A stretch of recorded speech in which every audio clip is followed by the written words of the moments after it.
அன்பார்ந்த எங்களுடைய மகம் பூரம் உத்தரம் ஆகிய நட்சத்திரத்தில் பிறந்த சிம்மராசி நேயர்களுக்கு இந்த ராகுகேது பெயர்ச்சி அப்படிங்கிற நிகழ்ச்சி நடைபெற இருக்கிறது. அதாவது ராகு பகவான் கும்பராசியிலிருந்து மகர ராசிக்கும், கேது பகவான் சிம்ம ராசியிலிருந்து கடகராசிக்கும் பயிற்சி ஆகிறார்.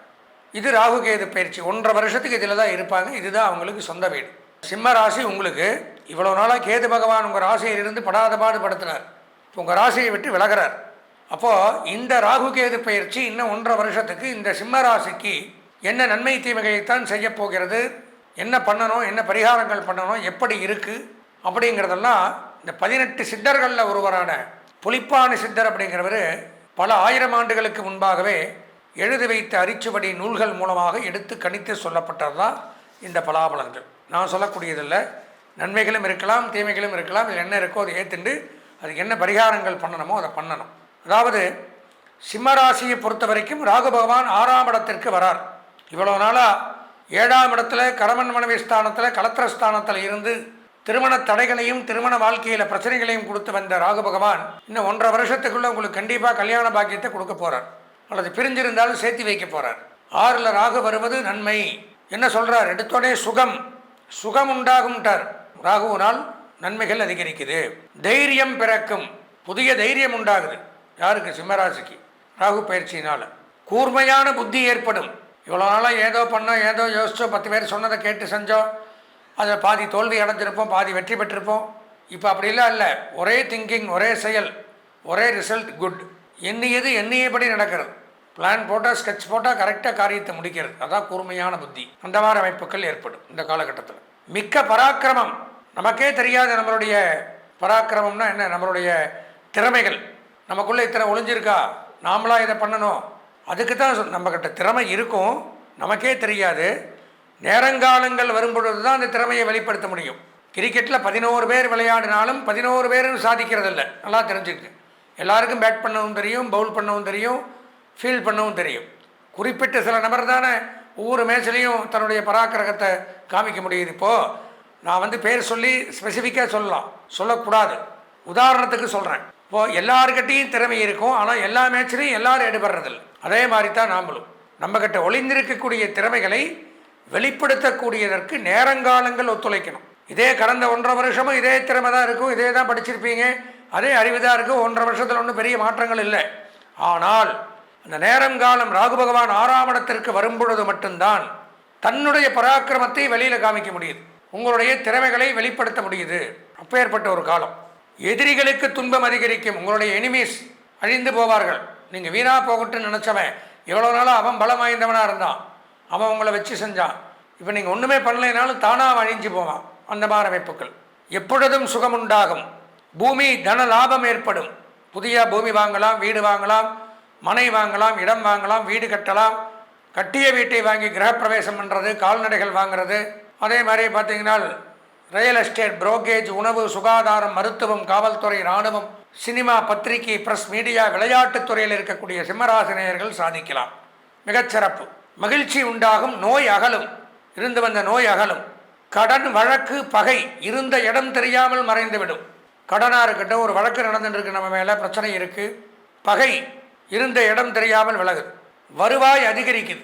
பாராட்டுக்கள் கிடைக்கும். எல்லாருக்கிட்டையும் பாராட்டு, பரவாயில்ல, சூப்பர், குட்ரா, நல்லா பண்ணிட்டீங்க அப்படின்னு ஒரு பாராட்டு. அரசாங்க ஆதரவு, அரசாங்க வேலை, அரசியலில் புதிய பதவி, விவசாயிகளுக்கு பெரும் செல்வம், கட்சியில் சேரலாம், கட்சியில் பதவி கிடைக்கும். எண்ணியது எல்லாம் நடக்கும் காலம் இதுன்ட்டான் ஒரே வார்த்தையில். என்னென்ன நினைக்கிறீங்களோ அது எல்லாமே நடக்குமா புலிப்பாணி சித்தர் சொல்கிறார். எப்போ?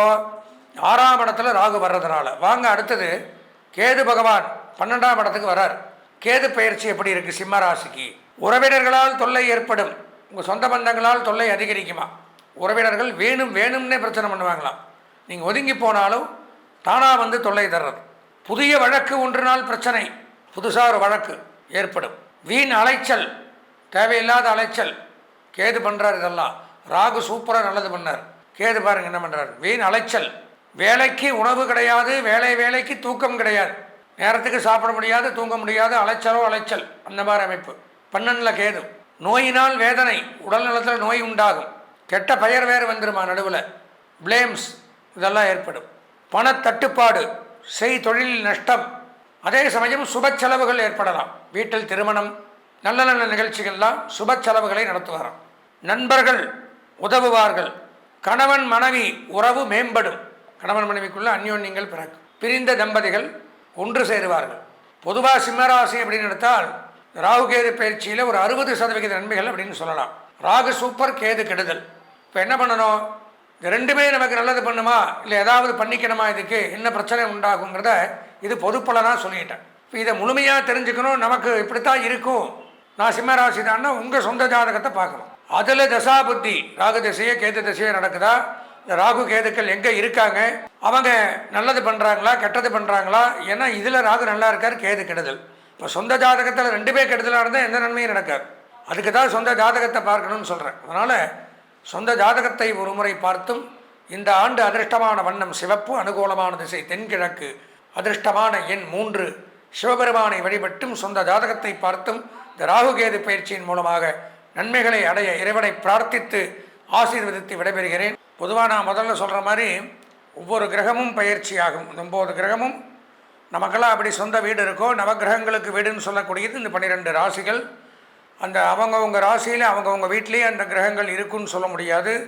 நாமெல்லாம் இப்படி அங்கேயும் இங்கேயும் போயின்னு வந்துட்டே அப்படி ரவுண்டிங்லேயே இருக்கிற மாதிரி நம்ம ஆயுள் வரைக்கும் அந்த கிரகங்களும் ஒரு ராசியை விட்டு மற்றொரு ராசிக்கு போவதற்கு பெயர் பயிற்சி. அதில் ஒவ்வொரு கிரகத்திற்கும் கால அளவுகள் அப்படிங்கிறது உண்டு. எல்லாருக்கும் தெரியும். நான் ஒரு தடவை சொல்கிறேன். சூரியன் ஒரு மாதத்தில் ஒரு பயிற்சி, சந்திர பகவான் வெறும் 2 நாளில் பயிற்சி, செவ்வாய் புதன் சுக்கிரன் மினிமம் 1.5 மாதத்தில் பயிற்சி, அதிகப்படியாக இருக்கக்கூடியது சனி பகவான் 2.5 ஆண்டுகள், அதுக்கப்புறம் எடுத்துட்டா அதிகமாக இருக்கிறது இந்த ராகு கேது 1.5 வருஷம், அதுக்கப்புறம் குரு பகவான் 1 வருஷம்.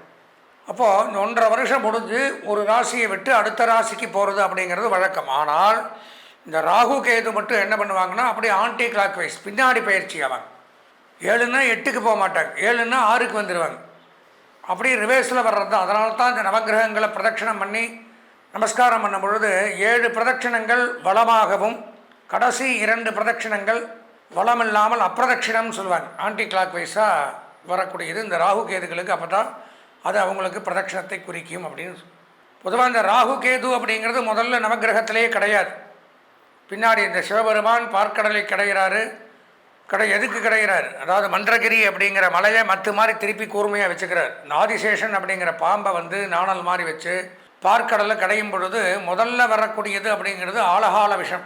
அதுக்கு வந்து போட்டி போட்டுக்கிறாங்க. அமிர்தம் கிடைக்கும் அப்படிங்கிறதுக்காகத்தான் தேவர்களும் அசுரர்களும் காத்து கிடக்கிறாங்க. முதல்ல அதிலிருந்து வெளிப்படக்கூடியது பயங்கரமான கொடிய விஷயம் அப்படின்னு ஆலகால விஷம்னு பேர். அதுக்கு அது வருது. அதனுடைய தாக்கம் தாங்காமலேயே பாதி பேர் மரணம் அடைஞ்சிடறாங்க. அதாவது அது வெளியில் வரும்பொழுது சாப்பிடவும் இல்லை, அது ஸ்ப்ரெட்டு, அதனுடைய ஸ்மெல் பண்ணோன்னே நிறைய பேர் இதாக பார்த்துட்டு சிவபெருமான் அதை அப்படியே விழுங்குறார். விழுங்கும் பொழுது அம்பாள் வந்து அப்படியே கழுத்தில் பிடிச்சி அதை உள்ளே போகாமல் நிறுத்திடுறதுனால தான் சிவபெருமானுக்கு நீலகண்டன் அப்படின்னு பேர். கண்டம்னா சமஸ்கிருதத்தில் கழுத்துக்கு பேர் கண்டம், நீலம்னா ப்ளூ கலர் எல்லாருக்குமே தெரியும். அதனால தான் அந்த விஷம் இருக்குது. பாம்பு கடிச்சிட்டா உடம்பு விஷமாயிடும் எல்லாத்துக்கும். வேறு பாய்சன் சாப்பிட்டா ப்ளூ கலர் ஆயிடுவோம். அப்போ அந்த சிவபெருமானுக்கு அது ஒரு அஸ்திரமாக ஆயுதமாக வச்சுருக்கார் அவர். அந்த கழுத்தில் இருந்து சிவபெருமான் அஷ்டசம்ஹாரம் பண்ணுறார். அதாவது அஷ்டவதம் 8 விதமான சம்ஹாரங்களை பண்ணுறார். அப்போ அந்த சம்ஹாரங்கள் பண்ணும் பொழுது பார்த்தீங்கன்னா எல்லாம் நம்மளை மாதிரி சண்டை போடுறது, துப்பாக்கி எடுத்து சுடுறது அந்த மாதிரிலாம் கிடையாது. பார்த்து ஸ்மைல் பண்ணால் போகிறோம். இந்த எதிரிகள் எப்பேற்பட்ட யாராக இருந்தாலும் சம்ஹாரம் ஆகிறதாக ஆகம சாஸ்திரங்கள்லாம் சொல்லுது. அப்போ இந்த ஆலகால விஷத்தை கக்கி சில அசுரர்களை மன்மத தகனம் அப்படின்னு சொல்லுவாங்க.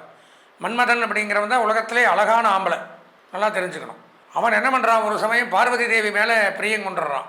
இதை வந்து சிவபெருமான் அம்பாள் தெரிவிக்கும் பொழுது அவனுக்கு மட்டும் சம்ஹார காமதகனமூர்த்தின்னு பேர். 8 சம்ஹாரத்தில் அவனு ஒன்று.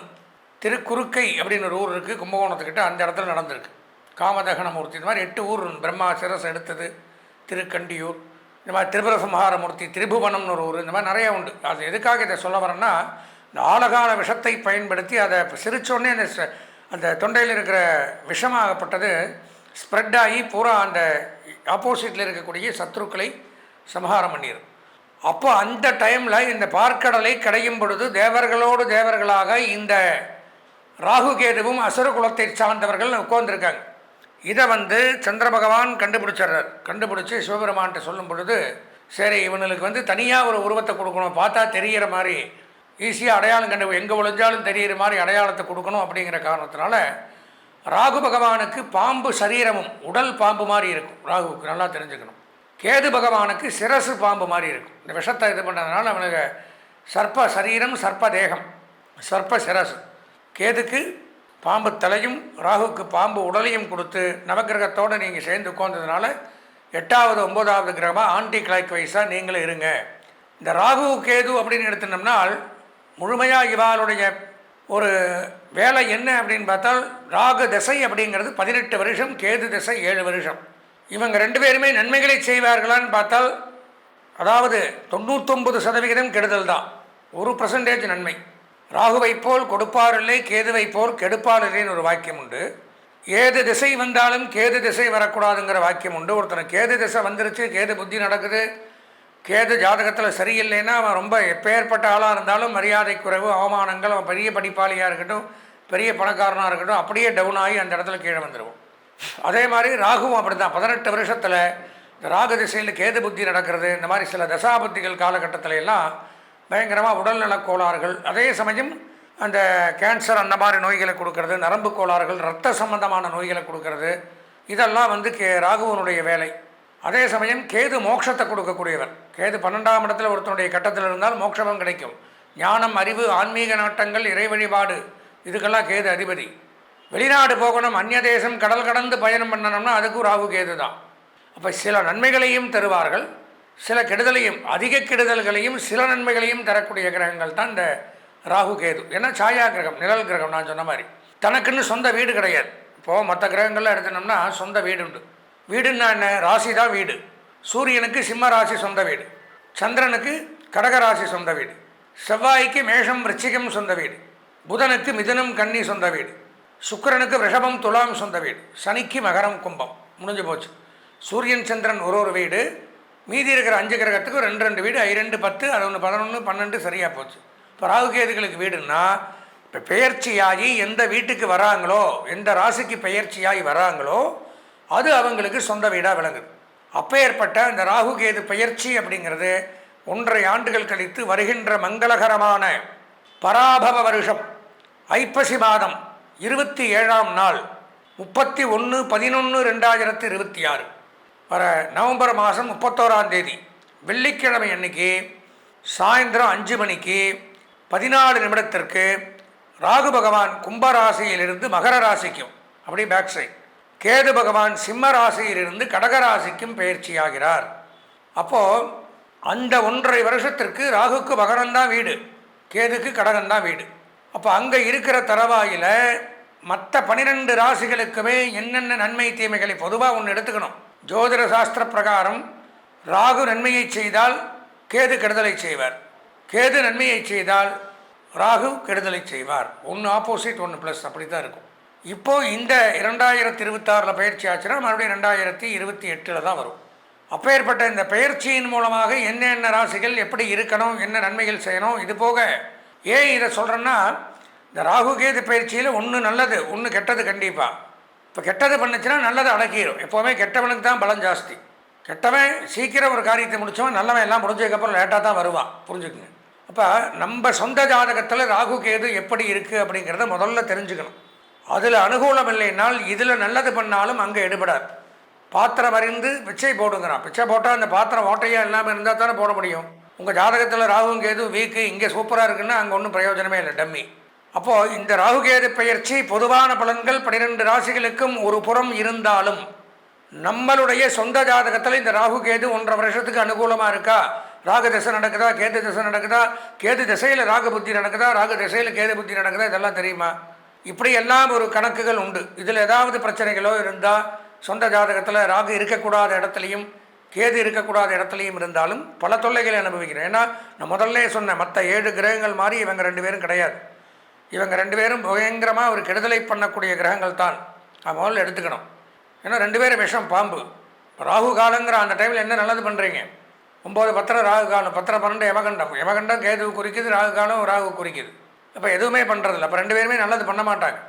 பண்ணாத காலத்தில் இதில் நன்மை பண்ணினாலும் நம்ம சொந்த ஜாதகத்தில் நன்மை பண்ணக்கூடிய இடத்துல அந்த கிரகங்கள் இருக்காங்கிறத தெரிஞ்சுக்கணும். அதற்கு நம்ம சொந்த ஜாதகத்தை கண்டிப்பாக இந்த பலரை கேட்டுட்டு ஒரு முறை சொந்த ஜாதகத்தை நீங்கள் பார்க்கணும்.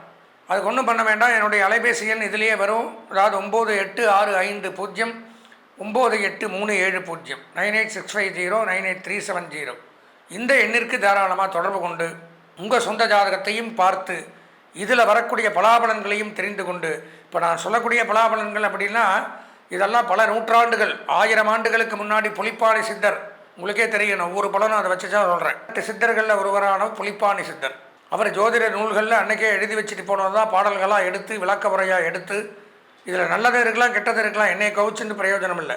நன்மை வந்தால் நல்லது. நான் தான் சொல்லிட்டேன், ராகு நல்லது பண்ணால் கேது கெடுதல் பண்ணுவார், கேது நல்லது பண்ணால் ராகு கெட்டது தான்.